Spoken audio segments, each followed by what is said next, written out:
the stat we've got here, 27 billion in pensions lost at the moment. It's 3 million pension pots not matched, and by 2050 it's expected to be closer to 50 million dormant pensions. So if it's not something you're used to, we do have a pension finding service now, so I think there should be a number below for you to take a look at this. You can just give the team a call. They'll ask you for some relevant details. Or if you manage to find all your pensions, great. Let's check that they're in the right place, they're invested in the right products, that the charges are reasonable. We've got a big retirement savings. So that's why it's crucial for an expression of wish to be in place. Think of an expression of wish as a mini will. So that's your will within your pension. So that, for instance, if you take... I'm going to use that mini will that you've... The mini will I like. I thought that was a good little one that Donald's dropped on us there. Because it's almost like using it in line, if you will. It is, yeah. A lot of people don't consider that.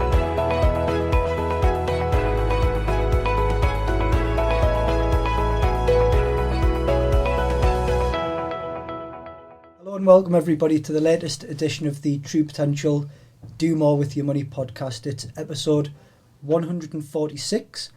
And today we're just talking about using lost pensions to retire earlier. Fascinating subject, I think, and because it's a fascinating subject, I've got some fascinating people with me today. So I'm joined by a plethora of our colleagues here. I've got Tom, one of our head office financial advisors. Morning, Tom. Morning. Got Donald, one of our pension specialists. Morning. Morning. Christian, head of compliance. Good morning. And we've got Sophie from our centralised advice client service team. So lots to get through today, everybody, and why I've got a bigger panel today, because certainly not an area I'm an expert on, pensions and how to find them. And we've got some good stats and we've got some good figures and good tips as well as we go through today's session. So we'll probably just spend the next 30 minutes or so kicking off that idea. Probably notice we've got no one from our investment management team. If you want to know about the markets and the way the week's performed, remember we've got our sister programme, Morning Markets, so do dial into that to find out what's gone on in the markets. But today we're talking all about lost pensions. So I don't know, where do we start? How do you find them? There's the stat we've got here, 27 billion in pensions lost at the moment. It's 3 million pension pots not matched. And by 2050, it's expected to be closer to 50 million dormant pensions. So quite a scary number to start us off with. But Christian, I can see you're chomping at the bit. It's a really interesting area that you've got here. You've got 62% of people have more than one pension. And if you look at the way jobs work now, people are working for the same employer for a shorter period of time. So that problem's going to get worse. People, as they move between jobs, find it harder to keep track of pensions. And obviously when you're leaving a job, the last thing you think about when you're looking for a new job and getting references and things is, well, what's happened to my pension? 21% of people apparently know that they've lost at least one pension. So we know this is an area that a lot of clients and people watching this podcast will need help with. And it might even be a case that you're not sure if you've lost a pension, but it's always worth having a look, because we quite frequently, you might find it as well, Tom, have clients ring up and say, I've just found out I've lost, found this pension that's worth maybe 30, 50 or £100,000, and it can be life-changing, but it's important to take the right steps to try and find those pensions. And then we obviously have just a general lack of information about pensions. So 30% of people don't know the value of their pensions. So it's really important to get on top of this as soon as possible to understand when you can retire and how much you're going to have to live on when you do. Yeah, I think that obviously the point as well that you made there, if I think our generation, where they're moving around from job to job a lot more, you're going to find that this is going to increase. It's probably going to be even worse, and it's really important just to keep on top of every, from every employment that you move to, that you keep on, on top of the pensions that you've got. There's actually, we were having a little laugh before, there's actually a National Pension Tracing Day, which is on the 30th of October, and they've estimated that 1 in 20 people have potentially got a lost pension, and that sort of size of pension is around about £9,500. So it's quite a substantial amount. If you think there, if you're not at state pension age, that's potentially half a year's income. If you are at state pension age, that might be even a full year's income there for the average retiree. So it's a hell of a lot of money just to sort of let go. You wouldn't leave it in a bank. You wouldn't, have that amount of money in a bank account and just lose it, would you? It's quite a strange thing that we're talking about. Something you've spent a lot of time working towards and earning. It is, and just to echo what the lads have said, pretty much an average in your lifetime, you would have moved jobs about 5 times compared to 50 years ago when we pretty much stay in a DB scheme. It might just be the only job you have, from when you start work at 18 till when you're 65. But currently, everyone is pretty much moving around now. I'm sure if I take a spectrum of what's in the room, we'll probably have moved around maybe on average of 2-3 times. Now, 30 billion, you said, in pensions and lost pension is a lot of pension. So you've used all your lifetime to save up in terms of the accumulation phase. Anytime you move around, you're right, Greg, that's the last thing on your mind to think about. So that's why, and no wonder it's lost. So the good thing about, we're pretty much discussing is how do you find those lost pensions? What do we have currently that helps clients find it? What would we have pretty much from next year and in the future to actually make sure that it's easier for them to find? So it's something we pretty much need to tackle now to make sure that the future is secure for people that have lost their pensions, really. And I think that sort of ties into some of the work that we've done previously with the savings gap. In the future, you're going to have, you're going to see this savings gap if the decline of, defined benefit pensions and also correct. Employers making smaller contributions into pensions as well. This is going to become a bigger issue, I think, and it's something that we need to try to get to grips with now through, the different. I'm sure Christine will sort of cover over that the ways that you can actually track your pension and who you sort of, if you're going to go to your employer, speak to your employers, see what pet scheme that they were with before, and obviously just use information such as national insurance numbers and also as well, just your personal information to be able to track that pension. Absolutely, and that's right. And normally, if you look at the whole spectrum of pension itself, it's pretty much evolved and changed over time. Normally, we've always had the 3 pillars of pension. So you have your state pensions, pretty much what you get when you retire from the state. Then you've always had the DB pension, which is your employer pension, essentially. Then you had the DC scheme. 50 years ago, the focus itself on those areas of pension was on your employer pension DB scheme. Pretty much no risk involved because you pretty much know the number you get when you retire. But the focus now has moved from that sector, it used to be the medium, but it's moved from there now, moved into the DC. So you pretty much, the whole risk is pretty much on the on the clients contributing into their pension pot. So how do you make it easier in terms of migrating from the DB to DC, albeit you still have your state pension in the middle, just lagging into that. So finding it is one thing, and finding it effectively is another thing which you probably need to get into. I'll bring Sophie in at this point because I know it's something you and your team help our clients with across the whole business with our sort of pension finding service. And if just maybe explain a little bit about if, say, somebody's listening today and they think, well, I did work at a company for 2 or 3 years, but, I can't even remember who the pension scheme was with. What kind of things are we doing at the moment, Sophie? No, absolutely. So like you were all saying, it's like such a large amount of people that do really struggle with this and probably don't actually know where to start. I know it can be a bit daunting if it's not something you're used to. We do have a pension finding service now, so I think there should be a number below for you to take a look at this. You can just give the team a call. They'll ask you for some relevant details that Christine will mention in a little while, and they'll look into finding it for you rather than saving you the hassle. They can then speak to you about where it is, and then they can even, if you are a current client with us, if you are serviced by head office, get you booked in with someone like Tom to discuss what might be the best option for you. Even if you aren't, that option's still available. So if you're not a client of True Potential yet, and you do find these and you want to think about consolidating them, it is definitely best to speak with an advisor like Tom, just to make sure you're putting them steps in place. And it's a big decision, like the guys have said. It's a lot of money and it can affect your retirement. So I think there's a few details, Christine, that they would need. Yeah, so what we need to know is where the client worked, what period they worked there, so between which years, and then your personal details during that period of time. And because the important thing to remember is if we send off a letter of authority with your current address, you might have moved house since you were a member of that pension scheme and it might not have been updated. So it can seem a bit fiddly trying to trace back, when exactly did I work for that company, particularly, as you said, Donald, we could be looking back a significant period of time, back to the 80s. But try and work that back, find all the right information. Your national insurance number is vital because that's the key metric or piece of data that most pension schemes will use to track your pension against you. And as Sophie said, if you give our team a ring, we'll walk you through exactly what we need. We can then collate all that information, send it off to the right people and do our best to find any pensions that you might have lost. Yeah, I think it was mentioned, I don't even know who said it now, but it was one of you all mentioned the fact that some people don't even know the value of these policies, and I'm actually a real living example of that. I spent 6 years working for another company in the northeast of England prior to True Potential, and it took me 5 years of working at True Potential to go, pretty sure I had a pension at that other job I had. Because you're just living in the day to day, and you've got a job, and you're thinking all them kind of things, and it was actually £12,000 in 6 years, and a pension that I'd built up.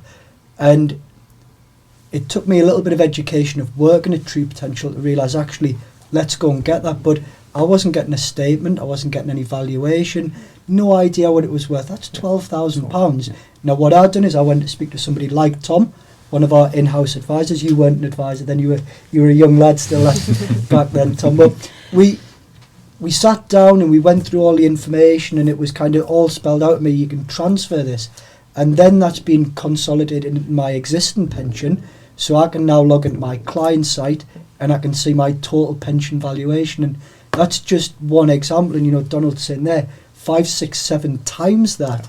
It must be quite daunting or worrying. So I think, you know, Sophie, the technology we've got, once you do that consolidation piece, gives clients everything all in one place. Yeah, it gives you so much more control as well. So like you say, when you brought that other pension over and you've got them all together, you can log in, you can see exactly what it's worth. But with our technology, it also allows you to set goals. So, you know, even if you spoke to someone like Tom and thought, this is a reasonable goal, this is where I want to be, you can pop that into the site. It shows it against your value, what you've got now, where you want to be, how much you should be contributing if you're wanting to reach that goal. I think that's something that's really difficult to do if you've got pensions here, there and everywhere, because how can you look at them all together and decide what you need to do moving forward? Yeah, I think from like an advice perspective, these pensions may potentially have different risk profiles, and it's really important that you might have a specific risk profile yourself, and it's important just to look at that with an advisor and make sure that all your pensions are aligned to the right level of risk, and if they're not, then look at options for that. Another thing as well is some of these older pensions will have varying degrees of drawdown options, and some will have safeguarded benefits as well. And again, that's why it's so important to speak to an advisor and just double check over the options with those pensions and see if it actually is best to leave it where it is or potentially move it, and have a proper review with an advisor with that. You've made some really good points there, Tom. And Greg, when you mentioned you haven't had a statement for years on that old pension, it's probably because your address hadn't been updated. Yeah, and I've this is the moved problem. a couple of times since, absolutely. Once that pension scheme sends a couple of letters and they're returned, they'll think, well, he's gone away, we'll stop sending statements. And it's really hard to then find that pension again. So it's important this is done as quickly as possible. So as you've mentioned, when you log into our client sites, you can see the value straight away. You can see exactly how it's performed. So it's not only knowing where your pensions are, but being able to understand what's happened. If you get a statement one day and 12 months later another statement, you don't know how it's actually performed compared to markets and whether it's in the right risk. A lot of workplace pensions nowadays are in lifestyling funds, which can be suitable for you, but particularly as you get towards retirement, they de-risk significantly. That's correct. And that might not be suitable for your retirement goals. I don't know if you want to touch on that, Donald. And that's correct. Pretty much based on, look, if in terms of what we all do in our different areas, if you're not, it's good to get advice, but the level of advice you get from an advisor will depend on whether they can actually see all your pots that you've got. So that's why it's good to actually consolidate. Our system actually allows clients to do that, because everything is in one pot. They can have their valuation, like you said, you haven't had valuation in years. You see your valuation, you see what you have. So if you speak to a Tom and is able to give you advice based on everything in your nest egg you see in there, then it's easier for him to actually touch on the risk part of it, and you've set a goal, your goal to value in terms of where you want to get to at a certain point. It's easier for advisors to actually leverage on that and give you sound advice. So that's why it's crucial to actually do, when you find your pension, when you eventually find it, speak to an advisor and use, systems like our TPI app, our True Potential app is brilliant to do that. I mean, I have my pension and just on one app, and I'd see everything, set my goals, and I see where I am right now and where I want to get to. So it's a crucial, piece of, kit, and I would encourage people to use that really. I was going to say, I think the other thing with that is just thinking about it from like a planning perspective for the future. You know, when you eventually pass away, you know, if you've lost that pension, that's it. You know, unfortunately, and again with defined contribution pensions, you can pass them on and fall outside of your estate for inheritance tax purposes as well. So again, you know, we've got some new bits on the client side of expression of wish forms now that we can complete, and again having them potentially in one place, which, you know, we'd have to look at it from an advice perspective as well. It just helps from passing that wealth on to the next generation as well. And if we're just looking at the wider industry, obviously we're kind of focused in on, say, true potential at the moment, but there's a lot going on in the industry at the moment, Christian, where this is becoming more and more topical. We're getting some actually good steer from government and from regulators and things to make actually access to these pensions a lot easier, which is one of the things we've obviously been banging that drum at true potential for a lot longer, but there are tracing systems coming in, and obviously we've been given a lot of input on them, and it's something we've been sort of championing for a long time here at True Potential. Yeah, we've had a lot of regulation in the last few years actually on pensions. Everything from default investments, so that it's simpler to get yourself into a good fund when you join a pension. Cash warnings, so if you hold a certain level of cash will be coming in December 2023, your pension provider will have to warn you that that's not a good choice, or potentially not a good choice for you, and ask you to take action. But the pensions dashboard is the really big piece of technology. Donald, you might be able to talk more about this, but from August 2023, large pension schemes, which is more than 5,000 members accumulating, will have to be able to provide data to a central pensions dashboard, or a money and pension service it's being run by. And what you'll be able to do is go onto your pensions dashboard, create an account, and it will send requests off to all pension providers, and they will have to respond and say, yes, this member has a pension, and here's some basic details. So it will make tracing pensions a lot easier. Absolutely. There are still limitations to it. There are some smaller schemes who won't be implemented until October 24. Defined benefit pensions, I think, are more complex and perhaps on older records, so there's slightly different rules for them, but that will be consolidating a lot of information in the industry and making it a lot easier. Donald, you probably want to speak about Absolutely, and that's right. You know, we talked about tracing services. They do have a space in pensions, but what normally tracing services do is write to individual pension in trying to find it. Now, the percentage of find when you send things out is really limited. Now, that's where pensions dashboard program comes into within that space. It's an absolutely fantastic bit of kit, I would say. Is essentially clients will now be able to see all their pensions within a certain account in just one hub. So picture this, you've got your defined benefit scheme, your defined contributory scheme, and you've even got your state pension as well. So all within that ecosystem. So this is pretty much based on a driver between it's multi-approached within the industry. So the industry is, you know, it's something we've always wanted to, we're clamoring for really to find. And as a channel, we've always channeled something like that, having your portfolio in one value. So the Pensions Dashboards program is a huge program that will allow clients see all their pensions, including their state pension, within one central account, and it's run by the Money and Pension, the MAP, so Money and Pension Service. So that's brilliant.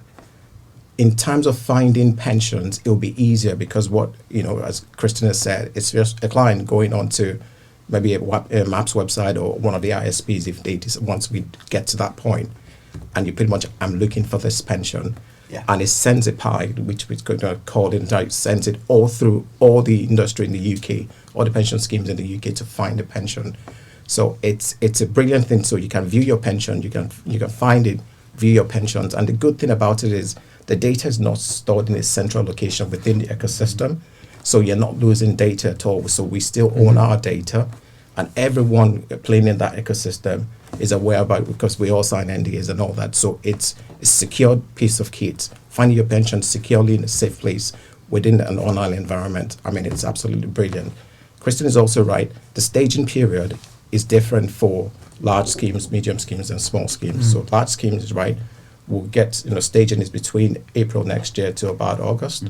So you've got medium scheme coming in 2025, 2026, and the small schemes and the micro schemes have not. They pretty much just said 2027 beyond. So I'll just leave that for anyone to determine. So, But at some point, every small and micro pensions will also get on the dashboard. Yeah. This is the first phase of it, so it's a find and view only currently. But I mean, the approach to it is fantastic, and it's what the industry has pretty much been calling for, and what TPI has been in the lead pretty much to go, we need this stuff. It's good that it's coming out it's coming out next year, but staging starts in between April and August, like Christian has said. So that's just about testing. So we start testing in January. Yeah. So 2023 and everything. So there's a DAP, what we call the DAP, so that's the dashboard available points. So at the point it will be available to clients, that might probably be towards the end of 2023, beginning of 2024.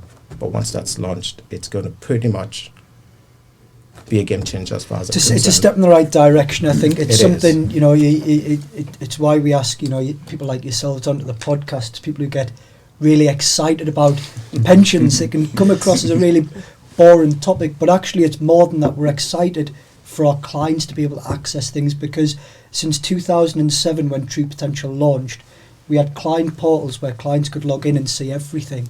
Yep. They could see that old policy, even with third-party providers. We were bringing in real-time valuations. So this concept for True Potential is not new. It's not new technology. Some of our clients might have a bond product with another provider that doesn't sit on the True Potential investment solution, but we're still fetching a valuation through a non-disclosure arrangement with another provider, where on a request we're bringing through a valuation, and then you can see your total wealth in your portal or your hub. And because of the lack of technology across the industry, actually we have been relying on one of these coming through the post, but you might get one in March and you might get one in October from two different companies, and you think, well, what's the other one worth now? So we get really excited about this, but actually it's a lot of the industry just catching up with where they need to be. I think that's a really good point. And with the long time scale for the implementation of the dashboard, I would certainly say, if you think you might be missing a pension, get in touch with us, because we'd love to try and help you and make sure that you can find that, rather than waiting. Because if it's a smaller scheme, you've got to wait till 2027 or beyond. You don't want to take that risk that for the next 5 years that pension might not be invested correctly for you. There's a team of equally excited boys and girls upstairs ready to help clients find those pensions. It's a case of give us a call. The number is at the bottom of the screen there. You can call us up, you can speak to a member of the team, give them information off the top of your head, really, which is hopefully your NI number. Do you know yours, Tom? I don't actually. No, I didn't think you would. But you've got your NI number, where you lived roughly between certain dates and where you've worked between certain dates. Get that into the team and we'll help you find them, and do a free review by speaking to someone like Tom, and just understand where you're at. That for me is something I'd just say do. Yeah, I think you can't overvalue advice, financial advice, to make sure you're in the right place. Tom might even be able to look through your history and say, well, actually, let's look at your period of service for these pensions. There's a gap of 5 years there. Do you think we should investigate that? Or if you manage to find all your pensions, great. Let's check that they're in the right place, they're invested in the right products, that the charges are reasonable. We've got a big regulatory change coming in next year, Consumer Duty, where we're going to have to, all providers and advisors are going to have to assess the value of products and their advice services.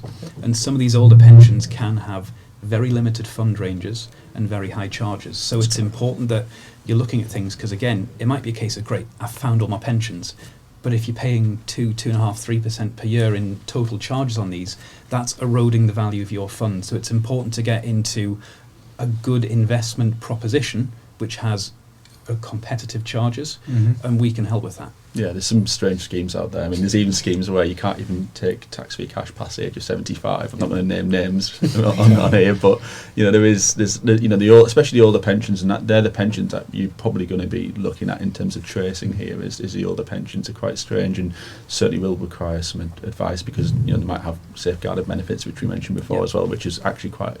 Tends to be quite a good. Yeah, and just to echo what is really crucial here is that clients really, what Christians shouldn't wait till 2025, 26 to use the dashboard program. They can do it now. They can use our find and our find request, send it to us, call our team so that they can find it now. So if you're waiting till 2025, 26 to see it online, you pretty much lost 2-3 year investment gap already. So your 12,000 will be making a lot of money for you within those period. So clients should use what we've got now in terms of our tracing, our tracing medium that they are able to do now. So it's not for them to wait. Pensions dashboard will come starting next year. It will come at some point, but they can still use the tracing service because there's still an element of that we've got now. So we use what we have now to achieve to achieve for our clients. Really. Well, to achieve your goal, and back That's to correct, the subject, using lost pensions to try and retire earlier, which is got me £12,000 sooner. So why can't everybody else have a look and see what you can find? So let's do a bit of a checklist then on pensions. I've got all of the experts around the table, and I've got a list in front of me which helps. But what should people be doing and thinking about with their pensions? So we talked loosely before, but an expression of wish, which sounds like a really fancy name for something, Tom. But what is that, and why should people do it? Because I've done it. Why should other people do it? Effectively, it allows you to name beneficiaries effectively for your pension, and normally we will look at a line of descent of spouse first or civil partner, and then children thereafter, and normally split equally. But it allows you to leave what you would like, who you'd like that pension to go to, and then obviously our trustees will look over that and obviously go from there if it's being held in master trust for a pension. So it just makes sure that the pensions going to the right people. And again, one of the things that we've been obviously talking about quite a lot recently is potentially if you're going to leave it to your spouse, look at leaving maybe a 1% value to children, and the reason for that is it helps to educate those children to potentially have a pension, use that pension as a pension rather than taking it all out earlier than pensionable age. And I think that's really again important with the savings gap potentially in the future as well, that you do educate your children if you are going to pass on a pension, just so they can set one up and actually use it as a pension rather than just go and spend it all at once. I know, Donald, you work on the other side of the pension, which is this is getting money in and dealing with the things, but you see the other side of it as part of our pensions team, and we do see people pass away with no expression of wish in place, and it does make your life a lot harder, doesn't it, as a pension company? It's death is pretty much it's hard for any family at all when you lose people, and the last thing that will be on your mind at that point is probably your retirement savings. So that's why it's crucial for an expression of wish to be in place. Think of an expression of wish as a mini will. So that's your will within your pension. So that, for instance, if you take a full-blown will, if you die without a will, which we would say you die intestate, then you're pretty much not leaving your property or your portfolio to someone you want to leave it to. So it becomes a demand on the state to make sure that happens. But if you think of that as an expression of wish, a mini will within a pension, so you are able to name all your beneficiaries. Yeah. So if you're leaving 1% or more to your children, to your spouse, and to a friend if you want to. So that is essentially is making the trustee job a little easier within a pension. So if you die without an expression of wish, what trustees are able to do could be limited in terms of what we're able to pay out as a pension. So your expression of wish pretty much guarantees us within our own space to give you the whole plethora of what we are able to pay out. So whether it be the lump sum you want to pay, whether it be you want lump sum which is tax-free cash if you died pre-75 and things like that. So we won't get into the complications of that, but it just gives a whole lot of avenue for us to explore when you die with an expression of wish in place. Without it, it's just a bit touch and go, because we probably need to now other things we need to step in. And the final thing is we really don't know. You want to be in control of you want to steer your ship the way you want it. So that's why it's crucial to actually get on an expression of wish. Make sure that you submit that. And I think it's easier for you to submit online as well. It really couldn't be any easier. It's just again bringing all the technology together from the start to the end. It's really simple to consolidate them, so you've got them all together. So you've got your expression of wish for all of them. You can just do that on the site, and when they are there is just an expression of wish option, and it lets you choose who you want to leave it to, be that a charity or a family member, and the percentage, and actually lets you put in their contact details now, so a number and an email address. So sadly, when that time does come, we can be there to reach out to them and help them through every step of the process. I would say it would only take you a minute or two maximum to fill out the details online and save it. If you can't do it online, you can just give us a call and we can do it for you. You know, it's not a big deal. But it's something that's, you know, it's massively important. Making the use of that technology there. It's just making sure you're set up for yourself, but also for, you know, the future when you're not around anymore. It's probably worth just to emphasise the importance. Obviously, many people think, well, I have a will and that will direct where my assets go. But as you mentioned, Tom, a pension's in a master trust, so the will doesn't actually impact on the pension. So the trustees have discretion as to who the pension is paid to, which is why we ask for the expression of wish. And your point on leaving 1% to the children is also key, because horrible scenario, you and your spouse have passed away and there's not children noted down, that 1% gives the trustees a steer of, well, this is who I wanted the pension to go to, should my spouse I literally had a conversation with a client about that. They said to me, what happens if we both die in it sounds horrible, in a car crash or whatever, and that's one of the things that I mentioned was actually, you know, putting that 1% there. And it's just, I think more than anything, it's an educational process for the remaining spouse to you know, say to the children, look, this is what you should be doing really going forward. And within our expression of wish now, you're able to leave a secondary beneficiary, secondary beneficiary within the expression of wish now. So it's, you know, so what if both of them, you know, pass away, should invent this happens, so you're able to add that to our own expression of wish.